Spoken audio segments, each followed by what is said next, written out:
শুভ দুপুর বন্ধুরা, দেখো আবার বৃষ্টি শুরু হয়ে গেছে। এই দেখো জোরে বৃষ্টি নেমে গেছে, কালকে রাতেও হয়েছে, সকালেও একটু হয়েছিল, আবার এই যে দুপুর থেকে শুরু হয়ে গেছে। ভালো লাগে বলো তো? এরকম বৃষ্টি হলেই রাস্তায় জল হয়ে যায়। আর যাদের একটু নিচু জায়গা বাড়ি, তাদের তো বাড়ির ভিতরেও জল ঢুকে গেছে, এর আগে দেখেছি। খুবই কষ্ট যাদের জল ঢুকে যায় বাড়িতে, বলো বন্ধুরা।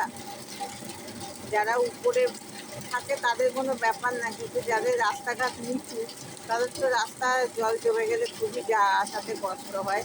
আর বাড়ির ভিতর যাদের জল ঢুকে যায় তাদের তো আরও কষ্ট বন্ধুরা। দেখো কত জোরে বৃষ্টি হচ্ছে, কখন যে থামবে জানি না। আমাদের এখানকার রাস্তা যদি এক সপ্তাহ টানা বৃষ্টি হয় তাহলে জল হয়ে যায়। দেখো কেমন বৃষ্টি হয়েই যাচ্ছে। আর কী করা যাবে বলো, কিচ্ছু করার নেই।